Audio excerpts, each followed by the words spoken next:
Eu não mereço o perdão de Deus. A gente realmente não merece. E nisso daí a gente acerta quando a gente pensa assim. Mas mesmo assim Ele nos deu, mesmo assim Ele nos amou. E mesmo assim, Ele enviou o seu Filho que foi esmagado e transpassado para que a gente pudesse ser perdoado quando a gente errasse. O véu se rasgou. A gente pode ser perdoado. A gente não precisa mais atrasar as bênçãos e perder tanto tempo se autoflagelando. Antes de eu iniciar a leitura, eu queria dar uma orientação para os irmãos que na verdade é uma preocupação pessoal minha que eu venho tendo. Eu ouvi algumas vezes algumas pessoas dizerem assim: mas essa pregação de novo, esse texto bíblico de novo, ele vai falar dessa mensagem de novo? E eu percebi que alguns pregadores começaram a se explicar no altar e dizer: eu sei que esse texto é um texto muito pregado, mas Deus quer falar com você de uma forma diferente. Eu ouvi algo que me deixou um pouco mais preocupada. Eu ouvi uma pessoa se dirigir a um pastor e dizer: já que você quer falar desse texto lá em Lucas e vai falar de Jesus, fala de uma forma humanizada, que as pessoas queiram ouvir. As pessoas elas começaram a colocar o ponto de vista dela em cima da Bíblia, elas começaram a camuflar, humanizar e romantizar, a tentar mudar a Bíblia para poder agradar algumas pessoas que estavam achando repetitivo demais as pregações. Mas eu queria realmente te dar uma orientação. Quando você sair da sua casa, saia com a certeza que você vai chegar aqui e vai receber algo novo da parte de Deus para o momento ao qual você está vivendo. Mas não espere receber nada que não venha de uma base que não seja a Bíblia. O único lugar que tem poder o suficiente para transformar, para curar e para mudar é a palavra de Deus. E eu posso dizer isso com toda convicção. Porque cada palavra que eu vou dizer aqui, dessa mensagem, gerou transformação primeiro na minha vida. Eu tenho uma certeza que se gerar transformação em alguém, primeiro gerou em mim. E só a palavra de Deus tem o poder de gerar essa transformação. Amém? Oh, glória. O nosso texto base, ele está em Lucas no capítulo 15, a partir do verso 21. A palavra vai dizer assim: e o filho lhe disse: Pai, pequei contra o céu e perante a ti, e já não sou digno de ser chamado teu filho. Mas o pai disse aos teus servos: trazei depressa a melhor roupa e vesti-lo, e ponde-lhe um anel na mão e alparcas nos pés, e trazei o bezerro cevado e matai-o, e comamos e alegramo-nos. Porque este meu filho estava morto e reviveu, tinha se perdido e foi achado. E começaram a alegrar-se. E o seu filho mais velho estava no campo, e quando veio e chegou perto de casa, ouviu a música e as danças. E chamando um dos servos, perguntou-lhe o que era aquilo. E ele lhe disse: veio o teu irmão, e teu pai matou o bezerro cevado, porque o recebeu de volta são e salvo. Mas ele indignou-se e não queria entrar. E saindo seu pai, estava com ele, mas respondendo, ele disse ao pai: eis que sirvo, e a minha Bíblia vai dizer: eis que sou teu escravo há tantos anos, sem nunca transgredir os teus mandamentos, e nunca me deste um cabrito para alegrar-me com os meus amigos. Vindo, porém, este teu filho que desperdiçou os teus bens como meretrizes, mata-lhes o bezerro cevado, e lhe disse: filho, tu sempre estás comigo, e todas as minhas coisas são tuas. Mas era justo alegrarmos-nos e folgarmos, porque este teu irmão estava morto e reviveu, e tinha se perdido e achou-se. Senhor, fala conosco de uma forma diferente, nos dá sabedoria e entendimento. Fala só aquilo que o Senhor deseja, não o que queremos ouvir. A minha oração em nome de Jesus, Deus. Essa passagem, ela é uma parábola que Jesus usa para ilustrar o nosso relacionamento com Deus em alguns momentos. Nessa parábola, Jesus conta a história de um jovem que morava na casa de seu pai. Mas ele não estava satisfeito ali na casa de seu pai. Ele achava que na casa de seu pai não era bom o suficiente. Ele decide chegar até seu pai e pedir metade de tudo o que o seu pai tinha, como herança, para ele partir para uma nova cidade e viver aquilo que ele queria viver. Então seu pai entrega para ele metade daquela herança e ele parte rumo a uma nova cidade. Ele gasta aquele dinheiro com tudo o que o mundo lá fora tem a oferecer. E então chega uma fome no local. Ele começa a passar necessidade e toma a decisão de ir trabalhar para um senhor. Esse trabalho, ele trabalha cuidando de porcos. E o seu salário é poder comer a comida dos porcos. Então esse jovem, ele toma a primeira decisão inteligente. e decide voltar para a casa do seu pai. Com o pensamento de que ele não era digno de estar ali, mas que o servo do seu pai era tratado melhor do que a forma que ele estava sendo tratado naquele momento. E ele volta achando que vai ser recebido como servo, mas é recebido novamente como um filho. Seu pai dá uma festa para receber. A gente percebe que a história não acaba aí. Jesus vai um pouco além e mostra-nos que em alguns momentos o irmão pode se irar. O irmão daquele jovem, ele se irou. Ele se irou com a atitude do pai de alegrar com a volta do filho, de dar uma festa pela volta do filho. Mas o pai explica que aquela festa sim era necessária, apesar de todos os bens daquela fazenda por ser do filho mais velho, aquela festa era necessária, porque aquele filho mais novo estava perdido e foi achado. Ele estava morto e reviveu. E quando eu começo a analisar essa história, eu percebo que existe uma sabedoria do pai. Existe uma sabedoria do pai, tanto quando ele deixa o filho ir, quando ele recebe o filho de volta. Porque eu imagino a cena, a tristeza no coração do pai, de ter tanto trabalhado para dar o melhor para o filho, e em um certo momento o filho chega e fala: pai, me dá metade de tudo que você tem, porque eu quero comer herança. E aquele pai, ele tem toda a sabedoria. Ele pega metade do que ele tem e dá para o filho, porque ele podia responder para o filho: olha, eu não vou te dar, porque não existe herança de pai vivo. Se você quer realmente sair e curtir a vida, então vá, mas vá com o suor do seu rosto, porque eu não vou te dar parte nenhuma da minha herança, eu trabalhei. Mas aquele pai, ele queria mostrar para o filho que não era por força, nem por violência, mas era pelo espírito, era pelo amor. Existe até um ditado aqui dentro da igreja mesmo que diz que o filho que não fica pelo amor, ele volta pela dor. E é mais ou menos isso que aconteceu com o filho pródigo. O pai queria que ele ficasse pelo amor, mas ele entendia que o amor não manteria o filho ali. Então ele deixou com que o filho fosse, para que o espírito o convencesse e a dor também o fizesse voltar. E o que eu acho interessante é que aquele filho toma a decisão de pegar metade de tudo e sair da casa do seu pai. E a partir do momento que ele sai da casa do seu pai, ele quebra aquele elo de relacionamento. Entenda uma coisa: a partir do momento que nós quebramos alguma coisa, nós temos que consertar. A partir do momento que eu quebro algo, eu tenho que consertar isso. A partir do momento que eu rompo uma aliança, eu tenho que consertar essa aliança. E aquele filho saiu, e era obrigação dele voltar e restabelecer e restaurar essa aliança com o pai. E relacionamento fala de amor, mas fala também de reciprocidade. Se a gente for pesquisar no dicionário mesmo, a gente não vai encontrar em nenhum local, nem da internet, a palavra relacionamento distante da palavra reciprocidade. Porque para você ter um relacionamento com alguém, é necessário que seja recíproco. Que atitudes, que comportamentos sejam recíprocos. Não existe um relacionamento sem reciprocidade. Existe até um termo hoje que diz jugo desigual. Isso quer dizer que em um relacionamento só uma pessoa faz. Só uma pessoa ama, só uma pessoa cuida, só uma pessoa é fiel. Só que eu preciso te dar um alerta. Com Deus não existe relacionamento de jugo desigual. Com Deus, o relacionamento precisa ser recíproco. Porque Deus não tem compromisso com quem não tem compromisso com Ele. É por isso que o filho saiu e a aliança foi quebrada. Porque o pai não tem compromisso com quem sai. Ele tem compromisso com quem volta e com quem fica. E naquele momento, aquela aliança ali é quebrada. E quando eu falo de amor, se a gente for pensar nos dias de hoje, a melhor forma de ilustrar o amor era o casamento. É a união entre homem e mulher. E eu achei muito interessante a definição de casamento no dicionário. União voluntária entre duas pessoas. Eu vou repetir para você entender. União voluntária entre duas pessoas. Não é união forçada e não é união obrigatória. Ninguém é obrigado a estar na casa do Senhor. Ninguém é obrigado a manter um relacionamento com Deus. É uma união voluntária.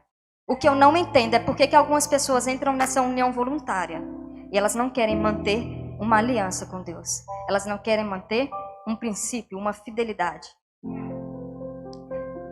Temos agido como crianças mimadas. Você já viu como que uma criança mimada faz? Eu quero, me dá, eu posso. Ela não tem limites e ela acha que ela pode tudo o que ela quer. Nós não percebemos que nós estamos numa vida adulta e que a vida adulta exige responsabilidades. E que os valores de Deus não são adaptáveis e que se você quer ter um relacionamento com Deus, é necessário andar segundo os preceitos de Deus. É necessário viver segundo o jugo de um relacionamento, reciprocidade, viver segundo o mandamento, viver conforme a fidelidade. Sabe o que eu percebo? E agora eu vou dar um exemplo de vida. Imagine agora uma pessoa que vem na igreja toda quarta, sexta e alguns domingos. E chega aqui e ela pede para Deus. Só que na hora que ela vai começar a se arrumar para ir para o culto, já está dando o horário do culto. Ela já chega aqui atrasada. E aí durante o culto todo ela fica doida para ir embora. Ela sai do culto falando mal. Mas no final de semana, vamos colocar no sábado, ela tem uma festa. Ela comprou a roupa uma semana antes. Ela começa a se arrumar 11 horas da manhã para sair 7 horas da noite. Ela chega na festa e ela ama tudo que ela vê. Ela faz coisas que desagradam a Deus, ela fala coisas que desagradam a Deus, ela veste roupas que desagradam a Deus. Ela tem atitudes que desagradam a Deus. E ela sai ainda falando bem, que ambiente gostoso. Que ambiente agradável. E aí ela chega aqui na quarta-feira e pergunta para Deus por que a vida dela não muda. Por que ela não prospera, por que o trabalho não anda, por que ela não é promovida. É porque Deus não tem compromisso com quem não tem compromisso com Ele. Não adianta estar aqui quarta, sexta e domingo não ter compromisso com Deus. Compromisso com Deus não é só a presença aqui. É em todos os momentos, todos os dias.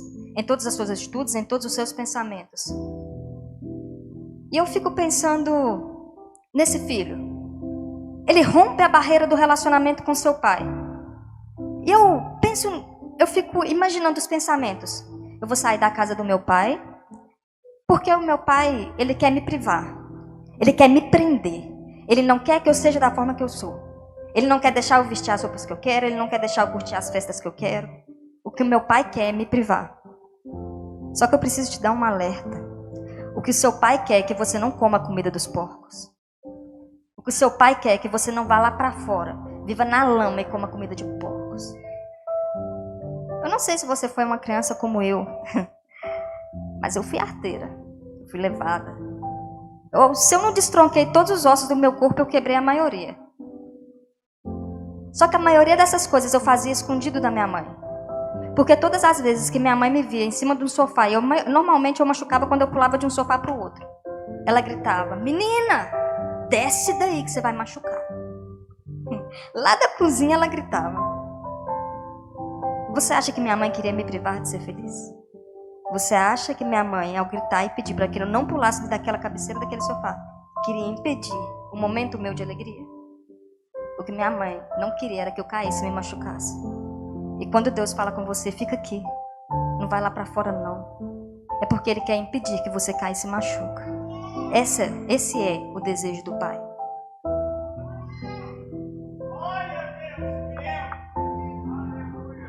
Esse filho, nessa decisão imprecipitada, ele estava diante de uma decisão que podia mudar o seu futuro.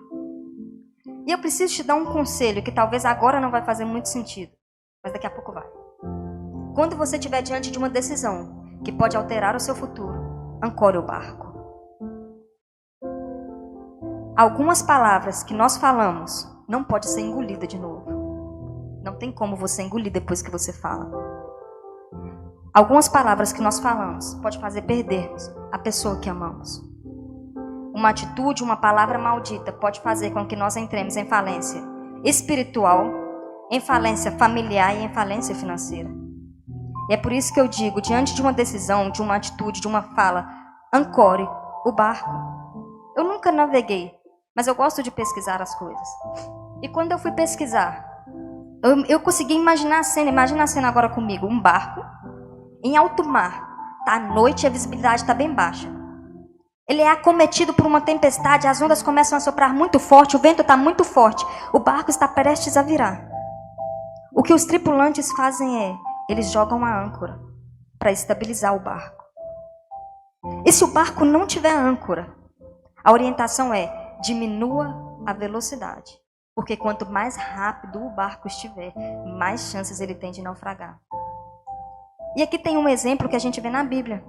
Quando Jonas está fazendo algo que Deus falou para ele não fazer, indo para um lugar que Deus não mandou ele ir, Deus envia uma tempestade em direção ao barco de Jonas. Quando a tempestade chega, os tripulantes começam a jogar as coisas para fora do barco. Por um único motivo. Quanto mais pesado o barco, mais rápido ele vai, e mais chances ele tem de naufragar. O meu conselho para você hoje é esse, sabe por quê? O que eu quero dizer é que quanto mais rápido você toma uma decisão e quanto maior a carga sentimental tiver nessa decisão, mais chances tem de você fazer besteira. É por isso que eu digo, ancore o barco, dobre os joelhos, faça uma oração e aguarde a decisão do capitão. Porque assim vai ter menos chances de você tomar uma decisão impensada, imprudente, perder toda a herança que você tinha. Perder tudo aquilo ao qual Deus entregou na sua mão por causa de uma única decisão imprudente. Mas esse jovem, ele não pensa dessa forma, ele toma uma decisão imprudente e ele sai em direção ao mundo. Ele chega lá e ele começa a curtir a vida. O irmão dele fala que ele gasta o dinheiro com meretrizes, então a gente imagina que ele realmente usufruiu de tudo que o mundo tem a oferecer. E o que eu preciso te falar é que Satanás, ele não vai oferecer para a gente aquilo que não brilharia nos nossos olhos. Ele vai oferecer algo que parece muito bonito. Algo que parece muito bom. É por isso que quando a gente começa lá fora parece muito bom.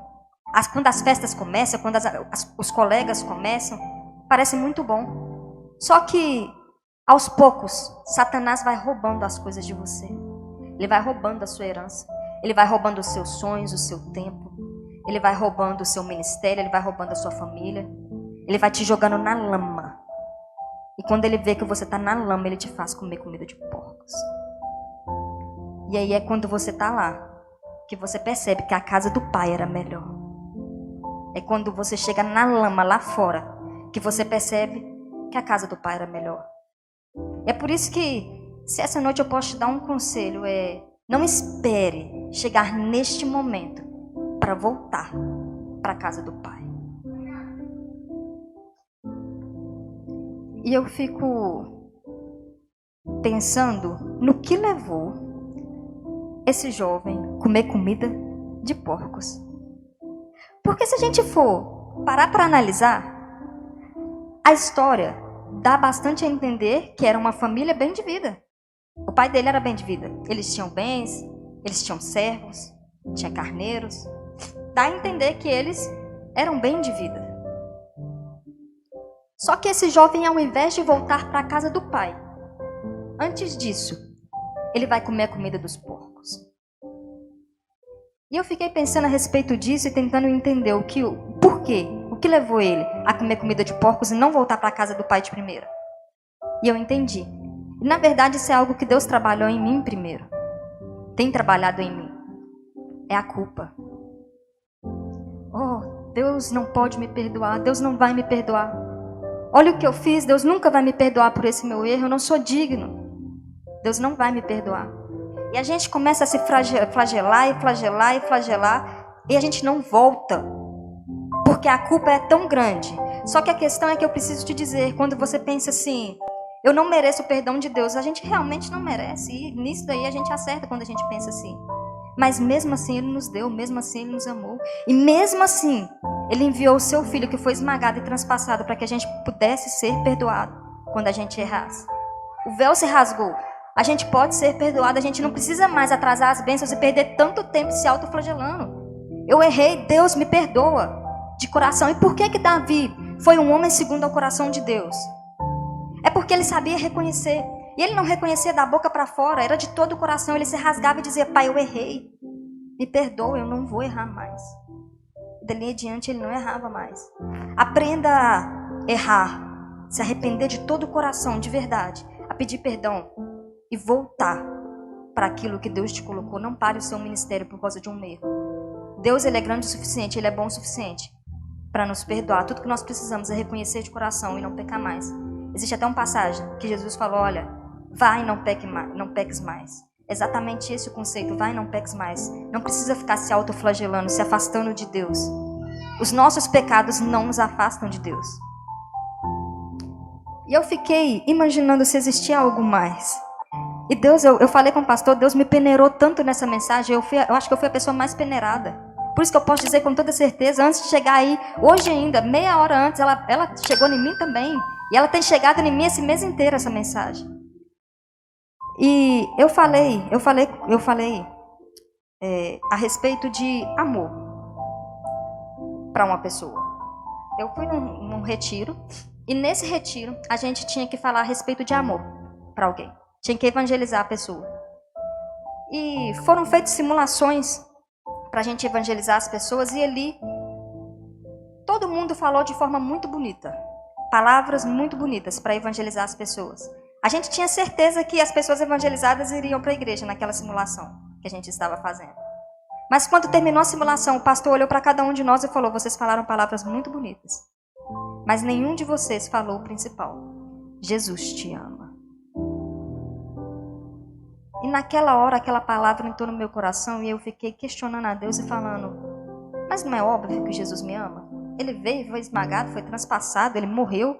Não é óbvio que Deus me ama? Ele deu o próprio filho. Isso não seria óbvio demais para me falar? Mas Deus me mostrou que não era óbvio o suficiente. Quando, diante de algumas atitudes, eu meditava mais sobre o problema do que sobre quanto o amor de Deus era grande o suficiente para me tirar daquele problema. Quando, em algumas decisões, algumas atitudes, em alguns momentos da minha vida, eu não tinha a convicção de que Deus me amava o suficiente para resolver aquela situação. E eu fiquei pensando a respeito disso com o filho pródigo. Porque se aquele filho pródigo tivesse noção do tamanho do amor do pai dele por ele, ele teria voltado para casa e não ido comer comida de porcos. E eu vou um pouco mais além. Se cada um de nós tivéssemos a certeza do amor de Deus por nós, não viveríamos a vida que vivemos. Não andaríamos, não falaríamos da forma que andamos e que falamos, se nós tivéssemos a certeza do amor de Deus por nós. E eu pensei comigo assim: Deus, entendi. Foi isso. Então é porque a culpa era grande demais, porque ele não entendia o tamanho do amor do pai dele por ele. E aí Deus me deu mais uma experiência. Teve um dia que eu subi aqui no altar e contei a minha história. Eu dei o meu testemunho e eu disse para vocês que eu fui abusada. E que aquele abuso gerou em mim traumas emocionais. E que esses traumas emocionais geravam em mim sentimentos e pensamentos que me mantinham cativa.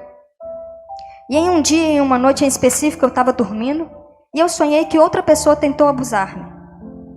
Eu acordei com um medo completamente irracional.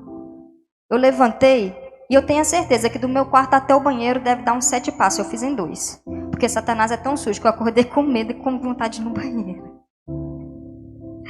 E eu fui correndo para o banheiro, voltei correndo. Só que eu tive um problema. Na hora que eu cheguei no quarto, eu estava com medo de quem estava deitado na cama. Era algo completamente irracional, mas era real para mim. Eu tinha certeza que era meu esposo que estava deitado do meu lado. Era irracional, mas era real. Mas eu venci o medo e eu deitei do lado dele e algo sobrenatural aconteceu. Algo que não acontece costumeiramente. Ele ainda dormindo, ele me abraçou, um abraço de proteção. E naquele momento eu tive a certeza que Deus estava usando meu esposo. Naquele momento eu tive a certeza que ele era Deus. Eu tive a convicção no meu coração. E Deus testificou na hora e começou a reverberar dentro de mim. O verdadeiro amor lança fora todo medo. O verdadeiro amor lança fora todo medo. O verdadeiro amor lança fora todo medo. E no dia seguinte, ainda cativada com tudo aquilo que tinha acontecido, eu comecei a orar e eu falei com Deus assim: Deus, o que foi aquilo? O que aconteceu na noite passada? Eu preciso dizer, Deus, Ele é de poucas palavras. Não é todo momento que Ele me responde, mas esse dia Ele me respondeu. Esse dia Ele falou para mim: olha, o que o homem fez com você gerou traumas emocionais. Satanás usava esses traumas para te manter prisioneira e cativa. Mas o meu amor é forte o suficiente para te libertar. O meu amor quebra qualquer cadeia, qualquer pensamento, qualquer sentimento para te libertar. E eu preciso te dizer que essa noite, porque Satanás ele não usa quem está longe, ele usa quem está próximo, porque ele sabe que vai nos machucar. Então algum dia, se alguém lançou uma palavra com você, talvez seu esposo, talvez sua mãe, talvez seu pai, talvez sua esposa, seu chefe, um amigo, um namorado, dizendo que você não pode, você não é capaz, você não vai conseguir, você não vai dar conta, que o seu ministério não é bom o suficiente, que o seu erro foi grande demais, que você não pode mais continuar o seu ministério. Eu estou aqui para te dizer que o amor de Deus é grande o suficiente para quebrar qualquer cadeia emocional, e que o amor dele lança fora todo medo, que não existe nada grande o suficiente para te afastar do amor de Deus. Nessa noite eu quero profetizar na sua vida. Você não é aquilo que as pessoas dizem que você é. Você é aquilo que Deus te fez para ser. Ele te fez para ser capaz. Você vai conseguir, você vai chegar lá, você vai alcançar. Você vai viver os planos e os sonhos que Deus tem na sua vida. Aleluia, oh glória. E aquele filho, ele quebrou essa corrente emocional porque ele tinha ela. Ele pensava, não posso voltar. Não sou digno de voltar. Pequei contra o céu, pequei contra o meu pai, não posso mais voltar, não posso mais estar ali junto na presença do meu pai. Mas ele quebrou. É isso que mantinha ele cativo, essa prisão que mantinha ele cativo, e voltou para a casa do seu pai. Ele voltou achando que seria recebido como servo, mas foi recebido como filho. Eu preciso te dar uma notícia essa noite, não importa se você saiu, nem o motivo que você saiu, nem o que você fez lá fora. Se você voltar, Deus vai dar uma festa no céu, para poder te receber de volta. A palavra diz que existe festa no céu, quando um pecador se arrepende. Eu vou dizer algo mais. Se você ficar aqui, no último dia, você irá se encontrar com Ele, aonde não haverá mais morte, nem choro, nem dor, nem rancor, nem tristeza, nem ansiedade, nem depressão, nem brigas, nem intrigas, nem nada disso, porque essas coisas serão passadas, e eis que tudo se fez novo. E ele voltou, ele foi recebido com uma festa pelo seu pai. Mas a história não acaba aí. Eu acredito que o conceito máximo dessa parábola de Jesus era mostrar que, mesmo quando nós erramos, Deus nos ama o suficiente para nos perdoar. Mas ele não terminou a parábola por aqui, ele continuou um pouco mais. E ele mostrou que o irmão se irou quando o irmão mais novo voltou. Ele queria mostrar-nos que isso pode acontecer conosco também. E o que eu acho interessante é que quando o irmão volta, na minha Bíblia vai dizer que ele diz para o pai assim: Pai, eu tenho trabalhado como um escravo para o Senhor. Mas quando este teu filho volta, você dá uma festa? Esse teu filho que esbanjou os teus bens com meretrizes, na minha Bíblia vai dizer com prostitutas. Mas a palavra que me chamou a atenção do diálogo dele com o pai dele é: eu tenho trabalhado como um escravo para o Senhor. O que me chama a atenção nisso é porque algumas pessoas estão no lugar de filho, mas se vê como escravos. Algumas pessoas não tomam posse da herança porque estão no lugar de filho e se vê como escravo. A pessoa é filho, mas anda como escravo. É filho, mas fala como escravo. É filho, mas veste como escravo. Esse é o tipo de coisa que afasta o filho do pai. É o tipo de coisa que afasta o filho do pai. E eu preciso te dizer, te dar um conselho essa noite. Quando um filho pródigo voltar, não fique do lado de fora e nem se ire pela festa que ele recebeu. Entre e participe com ele. E tenha certeza que a herança também é sua. Você também faz parte.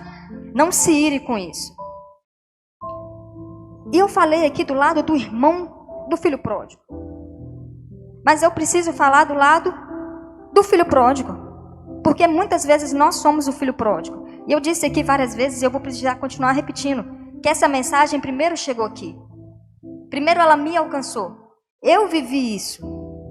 Quando eu voltei para a igreja e comecei a ser apontada, o irmão começou a reclamar. Eu decidi sair e eu me desviei por causa disso. Outra hora. Eu saí, eu desprezei a festa que o pai deu para mim, porque alguma pessoa não me queria ali.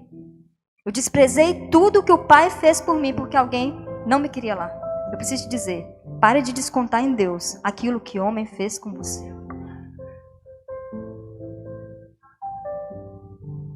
Eu vou dizer algo que agora não vai fazer muito sentido, mas daqui a pouco vai. Nós somos soldados em meio a uma batalha. E a nossa guerra é vencida no joelho. E a nossa honra vem publicamente. Eu acredito que todos nós aqui conhecemos a história de Davi e do rei Saul. O rei Saul, ele era rei, obviamente, E ele fez algo que desagradou o coração de Deus. Então Deus tira o seu espírito de Saul. E Saul começa a ser atormentado por um espírito maligno. Davi era um homem consagrado por Deus, onde o espírito de Deus estava sobre Davi. Davi, quando Saul começa a ser atormentado por um espírito maligno, Davi vai lá e toca a harpa, porque ele tinha a presença de Deus, e o espírito maligno então é expulso. O que me chama a atenção é que Saul e Davi eram crentes. Saul e Davi eram crentes. E Davi estava ali ajudando Saul. E o engraçado é que antes de Davi ele tocar a harpa para Saul, ele já tinha ajudado todo Israel. Porque ele já tinha matado Golias. Ele já tinha vencido o filisteu. Só que subiu uma inveja, um ciúmes, uma ira no coração do rei Saul. Inclusive porque as pessoas cantavam. Saul matou milhares, Davi matou dezenas de milhares. Isso fez com que Saul começasse a ter uma inveja do que Deus estava fazendo por Davi. E o que Saul faz é pegar uma lança e tentar acertar Davi. Mas não é a atitude de Saul que me chama a atenção. É a atitude de Davi. Porque Davi era venerado pelo povo. E quando Saul tenta acertar ele com uma lança, o que ele faz é desviar-se daquela lança. E ele poderia sair correndo e gritando: Saul está tentando me matar. Ele geraria uma revolta no povo porque o povo venerava, o povo amava Davi. Mas Davi não faz isso. Davi corre, se esconde. E pouco tempo depois ele volta para o lugar que Deus o colocou e volta a tocar harpa. Porque não é homem que pode te tirar do lugar que Deus te colocou. E mais uma vez, Saul tenta acertar Davi com uma lança. E sabe o que Davi faz novamente? Ele desvia da lança. Porque o papel do cristão como um bom soldado é desviar das lanças que enviam contra ele.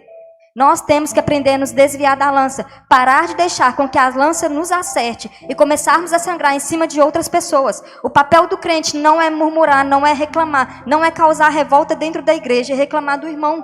O papel do crente é vencer a batalha em oração. Porque a Bíblia vai dizer e vai nos orientar que a batalha é vencida em oração. Entre para dentro do seu quarto e fale com seu pai em secreto. Porque o seu pai que te vê em secreto te honrará publicamente. É assim que o crente vence a batalha. Não é sangrando em tanque de tubarões. E eu preciso dizer isso para vocês. Muitas vezes nós estamos com problemas ou acontece alguma coisa e o que a gente faz é começar a sangrar em tanque de tubarões. A gente começa a contar para um e para outro, o que aconteceu. Só que na verdade essas pessoas elas não querem nos ajudar. Elas querem saber o que aconteceu para espalhar o que aconteceu. Então aprenda algo. O que aconteceu com você é entre você e Deus. Resolva as suas guerras no seu quarto de guerra com Deus.